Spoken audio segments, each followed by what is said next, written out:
He wasn't there, my fiancé. He blocked my number. Did he give you the apartment address? At 1 a.m., the arrivals hall of the airport was almost empty, and Linda was sitting on a metal bench with one suitcase and a phone at 4% battery.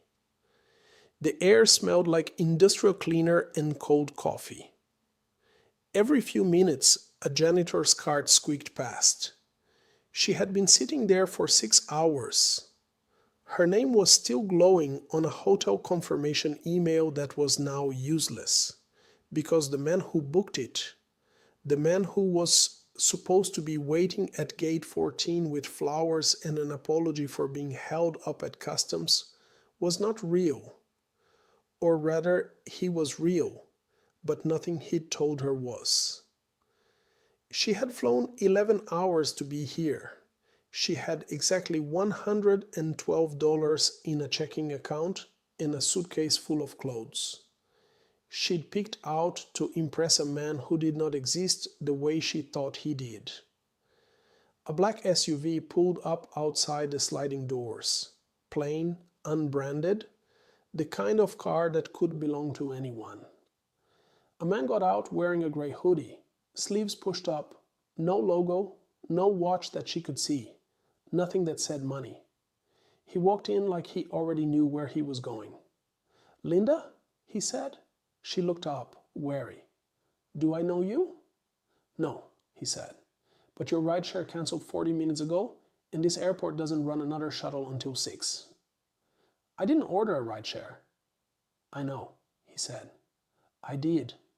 She stood, slow, suspicious, arms crossed over the strap of her bag. "Why?"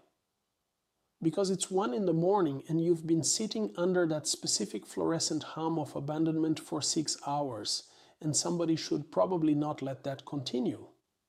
She almost laughed, except nothing was funny yet. "You always talk like that?" "Usually less," he said. "Get in or don't. I'm not going to convince you." She got in. Before the doors even closed, before the car pulled away from the curb, he said one more thing, almost as an afterthought, checking his phone screen for a notification that had just come through. "For what it's worth," he said, "I own this airport's ground infrastructure contract. So if he ghosted you here specifically, that was a poor choice of stage." She didn't understand the sentence yet. She wouldn't understand it for weeks.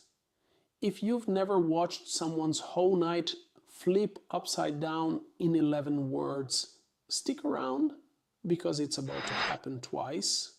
Hit subscribe now so you don't miss where this goes.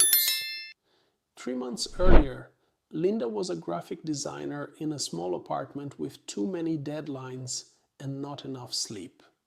She was good, the kind of good that clients fought over, the kind of good that let her charge real rates for logo work and brand decks, while other designers undercut each other into poverty. She'd built that from nothing. No design school, no rich parents, no safety net, just 5 years of teaching herself typography at 2 a.m. and a portfolio that spoke louder than any degree. She'd grown up watching her mother stretch a single paycheck across a month, and she'd promised herself early that she would never again be a woman who had to ask permission to buy groceries. By 26, she'd kept that promise.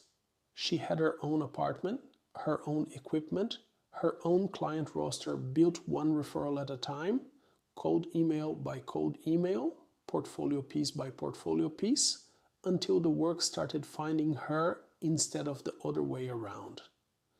People called her a success story. She hated the phrase, mostly because it made it sound finished, and she still felt most nights like she was one bad month away from losing all of it. She was also tired. Not tired of work, tired of being alone inside a life she'd built entirely by herself, tired of watching other women post anniversaries and proposals while she closed her laptop at midnight to an empty apartment. She'd had relationships before, but they tended to fold under the weight of her schedule, or worse, under the weight of men who wanted a partner who earned less than they did and felt threatened when she didn't. She'd stopped mentioning her income on early dates. She'd started downplaying her ambition at dinners just to keep the conversation comfortable, and she hated herself a little every time she did it. That was when Gary found her. He didn't find her by accident. Men like Gary never do anything by accident. He ran a search for women who were financially independent, publicly successful, and visibly isolated. Women whose Instagram bios said, "building my own thing," in a way that read to a predator as, "nobody is checking on me." Gary's profile said he ran a private equity fund. His photo showed a penthouse, a yacht deck, a Rolex angled just so. None of it was his. The penthouse was a rented photo studio in Miami that charged $300 an hour for content creators. The yacht was borrowed for 40 minutes between two other bookings. The Rolex was a prop from a drawer. He was, however, extremely good at one thing: listening, or performing listening well enough that it felt real. He asked Linda about her father, who'd left when she was 9. He asked about the client who'd stolen her design and rebranded it as his own. He remembered details 3 weeks later that she'd mentioned once in passing, and she mistook memory for intimacy, because most of us do. He called at exactly the right hours, never too early, never late enough to seem desperate.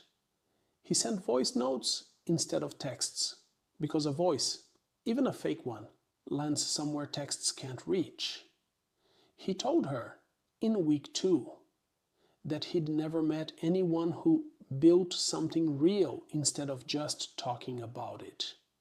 And she replayed that line more times than she'd ever admit, because it was the first time in years a man had made her feel like her ambition was the attractive part of her, not the inconvenient part. What she didn't know was that Gary ran the same script, nearly word for word, on 4 other women simultaneously, each one selected for the same profile: financially capable, visibly independent, quietly starved for someone to notice the effort behind the independence. His notes app had a folder for each of them. Hers was labeled simply L, slow burn, high value. 6 weeks in, he proposed a business trip, a conference, he said, that he wanted her to attend with him overseas, all expenses paid, a chance to finally put a face to the calls. She said yes before he finished the sentence. She should have noticed that he asked her to book her own flight for tax purposes. She should have noticed the hotel confirmation never had his name on it, only hers. She should have noticed 100 small inconsistencies. But hope is a very effective editor. It cuts out everything that doesn't fit the story you want to be living. She landed. He didn't. His phone went straight to voicemail. His last message, sent 4 hours before her flight took off, said only, "Something came up, talk soon," then nothing. Not a call, not an explanation. Just a woman standing in an unfamiliar country with a suitcase and a stranger's silence. The visceral part isn't the moment you find out. It's the hour after, when you're still hoping there's an explanation, refreshing a phone that will not light up, running the math on your own stupidity in a language made entirely of self-blame. While Linda sat in that airport not knowing any of what came next, 4,000 miles away, Gary was in his bedroom with 3 ring lights and a microphone. recording for his channel, a channel with 900,000 subscribers called Heartbreak Hustle, built entirely on stage breakups, manufactured heartbreak stories, and prank reveals, where women found out on camera, without consent, that the man they trusted had lied. He hadn't told Linda about the camera hidden in the hotel confirmation email, a tracking pixel that let him watch, in real time, exactly when she opened it and reopened it, refreshing for news that would never come. "She's probably still there," he said to his live chat, grinning, a can of energy drink sweating on his desk. "Chat, drop a heart if you think she's crying right now." The chat exploded with emojis. Somebody typed, "Bro, it's unwell." Somebody else typed, "This is the best content you've made all year." If that comment section makes your stomach turn the way it's supposed to, drop an emoji right now and let's keep going. Because in about 4 minutes, Gary is going to find out exactly who picked her up. He didn't know yet. He thought this was just another episode. He thought Linda was just another data point, another view count, another woman whose humiliation he'd package into thumbnails with red arrows and shocked face crops. He had a folder on his desktop labeled Content Pipeline, with 6 other women's names in it, each one a few weeks behind Linda in the exact same script, the same manufactured penthouse photos, the same borrowed watch, the same eventual disappearing act scheduled around whichever week gave him the most dramatic footage. He treated Heartbreak like a production calendar, and he was, by his own account to his chat that night, ahead of schedule. He had no idea that the man behind the wheel of that black SUV had a name that made airport executives stand up straighter. A man Gary's own platform used as an advertiser without knowing exactly who he was dealing with. He had no idea that the very terminal lounge he'd filmed 2 prior episodes in, a lounge he'd snuck into using an expired media pass, belonged several ownership layers up to the same company he was about to humiliate a woman inside of. He was, in every sense that mattered, about to find out that the algorithm he thought he was gaming had a much larger owner than he understood. "Chat, should I do a follow-up tomorrow when she lands back home defeated?" he asked, scrolling through hearts and laughing emojis. "Or should I let her cook a little longer first?" Somewhere in that live chat, unnoticed, sat an account with no profile picture and no post history, watching quietly, taking screenshots, timestamps, and video clips that would later become the backbone of a legal file 3 inches thick. Back in the car, the city thinned into empty highway, streetlights strobing over the windshield in a slow, steady rhythm. Linda hadn't spoken in 10 minutes. The stranger, he'd introduced himself only as Kang Dae, hadn't pushed her to. "You don't have to talk," he said eventually, "but you should eat something. There's a bag in the back seat." She found a sandwich, still cold from a convenience store, and ate it without tasting it. "Why are you doing this?" she finally asked. "Statistically," he said, "leaving a person stranded overnight in a foreign airport increases the likelihood of a preventable incident by a measurable margin. I don't like preventable incidents." "That's not an answer." "It's the honest one." She looked at him properly for the first time. Plain hoodie, tired eyes, hands steady on the wheel. Nothing performative about him at all, which after months of performance was almost disorienting. "You don't know me," she said. "Why do you even care what happens to some woman a con artist dumped at an airport?" "I don't know the specific hollow ache of being discarded in public," he said. But I've studied enough failure modes to recognize what shock looks like from the outside. You're running diagnostics on your own judgment right now. Every decision you made for the last 6 weeks, you're re-auditing it. That's normal. It's also useless at 1 in the morning. So what do I do instead? Sleep. Then take inventory. Inventory of what? I don't have anything. She stopped herself, jaw tight. He took your trust, Kang Dae said. That's real, and it's a real loss. But trust is just a temporary lack of information, and information updates. What he didn't take, your skills, your client history, your reputation, your ability to produce good work under pressure. That's inventory. Most people, after something like this, forget they still have any. She didn't answer, but she didn't argue either. Somewhere in the silence that followed, something in her chest loosened, just slightly, for the first time in 6 hours. You always talk about people like their supply chains? She asked, eventually, dry. Only the interesting ones? He said.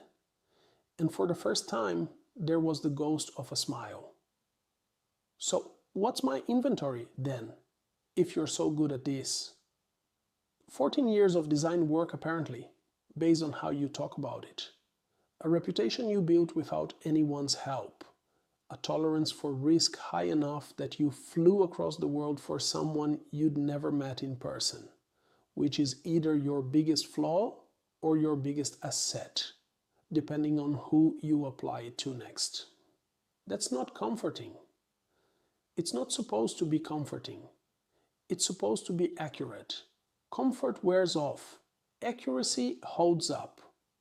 She turned that over for a while, watching the highway lights slide past. You sound like someone who's had to rebuild something before. Once, he said, and didn't elaborate. And she recognized somewhere under the exhaustion that this was a man who understood the shape of loss well enough to know exactly how much space to give it. He mentioned, almost in passing, that he'd grown up with a mother who couldn't stand pretense, a woman who'd once made him return an expensive watch, a business partner gifted him because, in her words, showing off is what people do when they have nothing real to say. He didn't explain further. Linda didn't ask, but she filed it away. This was a man raised to distrust exactly the kind of performance that had just ruined her month. Is that why the hoodie? She asked. The whole unbothered billionaire in disguise thing? I'm not in disguise. This is just what I wear at 1 in the morning. The suits are for the building.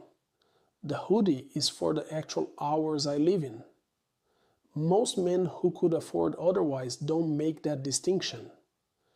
Most men who could afford otherwise haven't had a mother remind them weekly that the watch doesn't make the wrist interesting.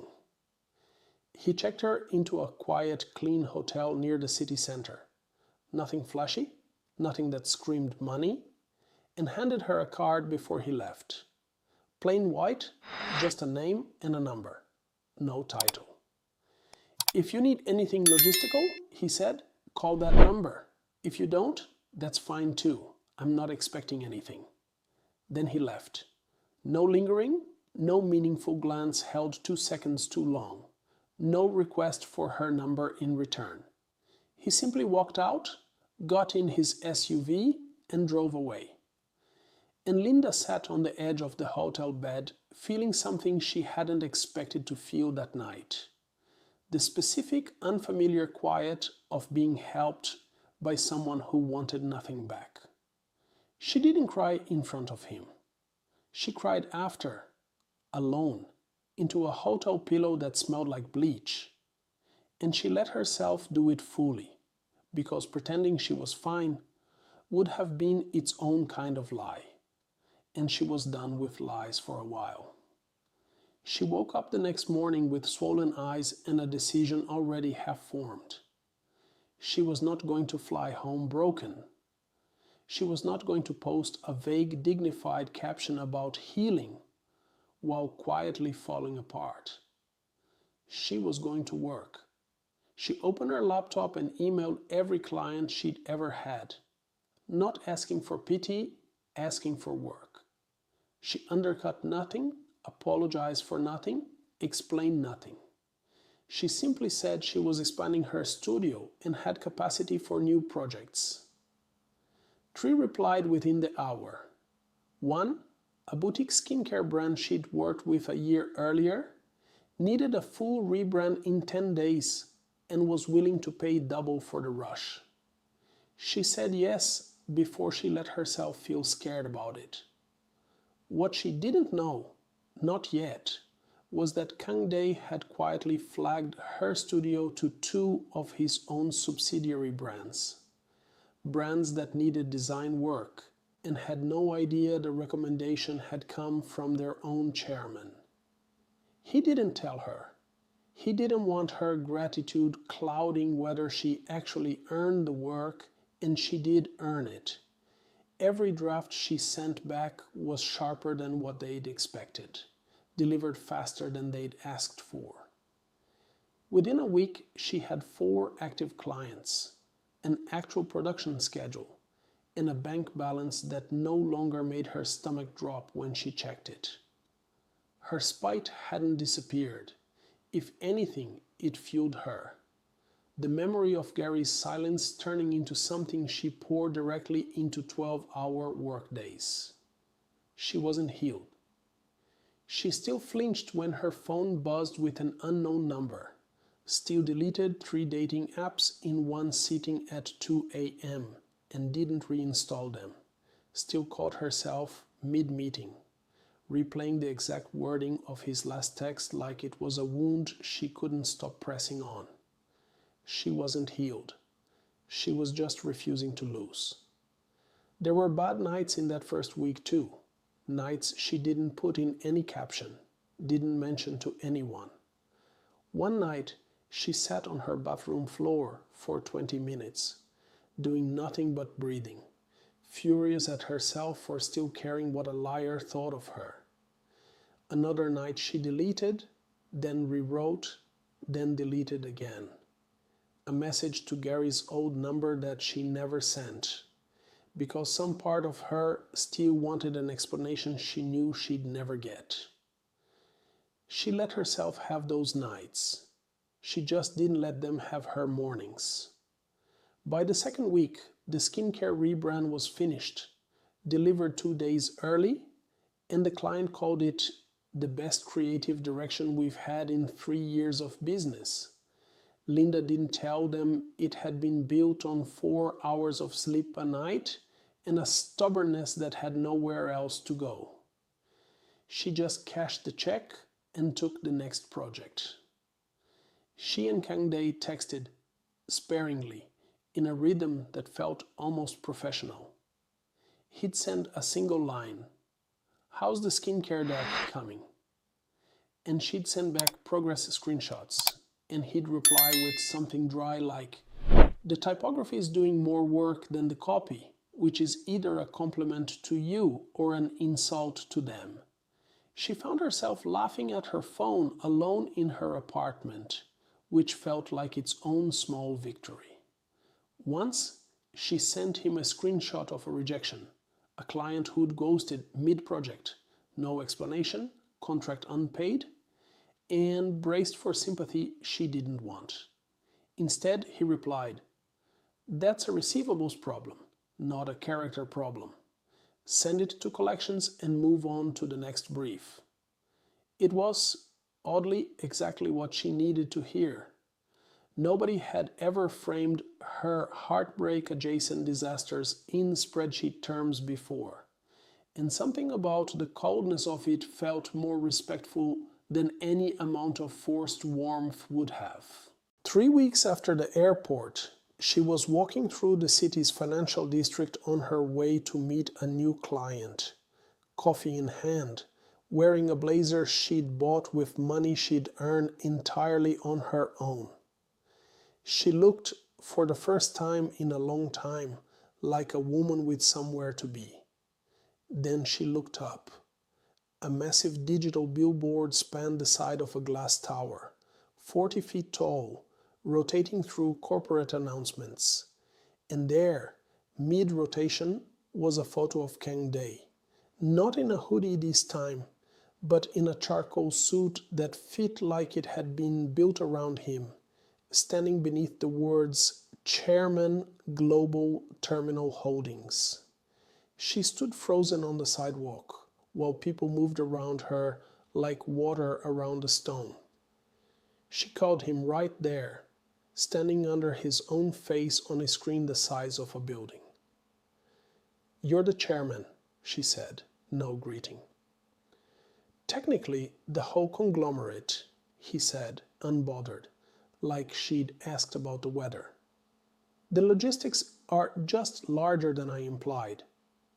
You own the airport, you own the airline, you own what? The ground contracts, the terminal, most of the infrastructure adjacent to 22 airports, yes. And you drove me home in a hoodie." "I wanted to see if you'd talk to a person," he said, "not a balance sheet. People behave very differently around money. I find it more useful to know someone before they know what I'm worth." She didn't know whether to be furious or impressed. Genuinely didn't. And if you're watching this and you're not sure either, drop a comment right now telling us which one you'd be, because we want to know before this story finishes. There was a pause on the line. "Are you angry with me?" he asked, and for the first time since she'd met him, he sounded almost uncertain. "I don't know yet," she said honestly.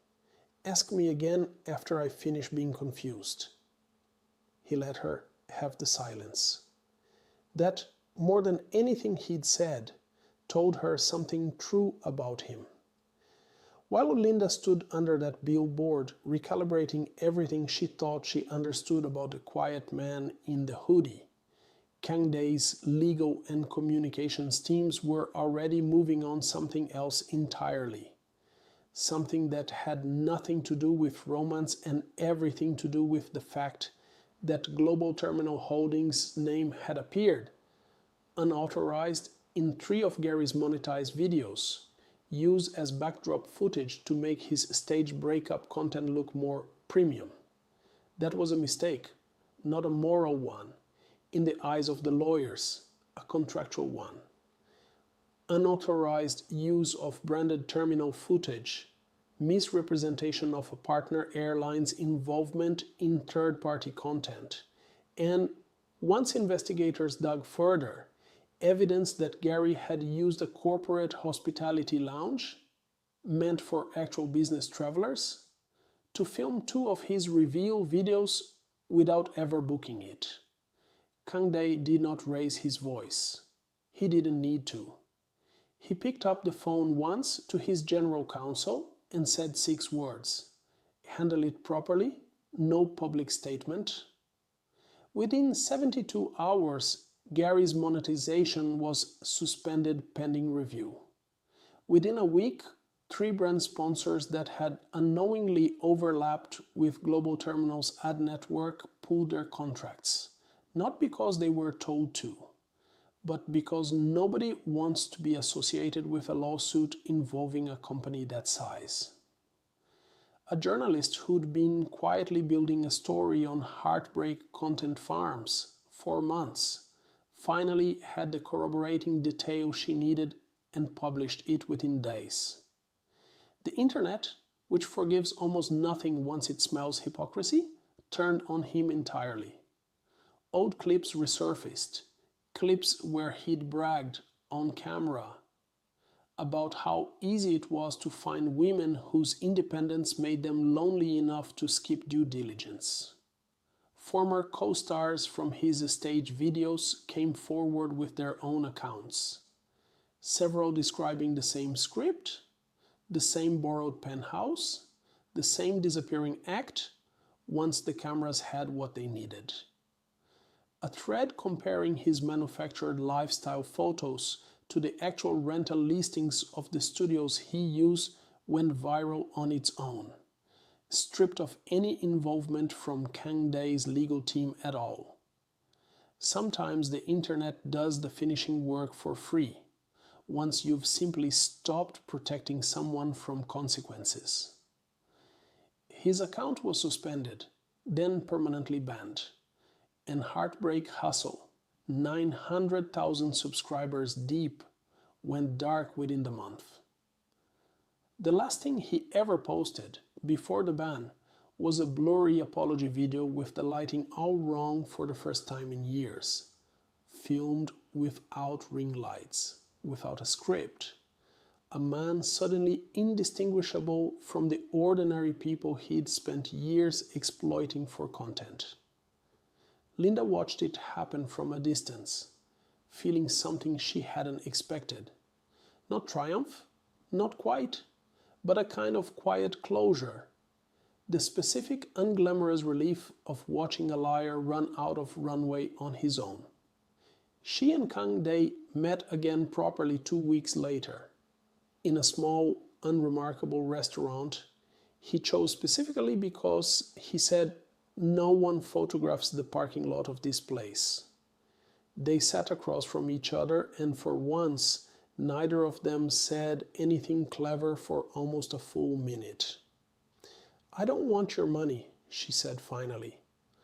"I want to be clear about that before this goes any further, whatever this is. I never offered it. You offered a hotel room and a business card." "That wasn't charity," he said. "That was logistics. There's a difference." "Then let's keep it that way," she said. "If your company wants design work, I invoice at full rate. No favors, no discount because you drove me home once." "I'd expect nothing less," he said, and meant it. And something about the fact that he didn't try to argue her out of her own terms told her more about him than any billboard ever could. She sent the invoice the following week, full corporate rate, no line item apology, 30-day payment terms like any other client. It was paid on day 2, with a note attached from accounting that simply read, "Approved without discussion," which told her more about the kind of respect he'd built into his own company than any grand gesture could have. It wasn't a straight line from there. There were still weeks where she caught herself checking whether Kang Dae's texts had slowed down. Still nights where the old instinct to brace for disappearance flared up, even though he'd given her no reason to expect it. She told him once, flatly, that she wasn't going to apologize for being slow to trust him fully. Given the last time she trusted a man across a screen, it cost her a flight, a hotel deposit, and 3 weeks of humiliation. He didn't try to talk her out of the caution. He just said, "Good, slow is accurate," and let her set the pace without commentary, which did more to earn her trust than any reassurance would have. She kept working. That part never stopped. Her studio grew a client at a time, the way it always had, except now the wings felt sturdier, built on a floor that couldn't be pulled out from under her by one man's silence. She hired her first contractor in month 2, a junior designer she mentored the way nobody had mentored her, and felt something settle in her chest the first time she signed someone else's paycheck instead of just her own. 3 months later, Linda boarded a flight in business class, not because anyone gifted it to her, but because her studio, now with a small team of 2 contractors and a client roster she'd built entirely from her own reputation, could finally afford it. She'd taken on Global Terminal Holdings as one client among many, not the center of her business, just one name on an invoice list that had grown considerably longer. Kang Dae texted her as her plane taxied. "Try not to get stranded at any airports I don't own." She smiled alone in her seat and typed back, "No promises. You're not the only competent stranger in this industry." The plane lifted off, and somewhere below, an airport she'd once sat stranded in at 1 a.m. shrank into a grid of lights and glass, no longer the site of her worst night. Just another terminal she now moved through with her head up. Here's the question worth sitting with. How many of us have mistaken performance for love and quiet competence for boredom, simply because one comes wrapped in better lighting? Linda almost missed the version of loyalty that didn't announce itself. Most of us are trained to. If you had to pick the line from tonight's story that hit hardest, trust is just a temporary lack of information, or the logistics are just larger than I implied, drop it in the comments and vote for your favorite. Because next episode, we're telling the story the internet has been asking for since Heartbreak Hustle went dark. What happened to Gary after the fall?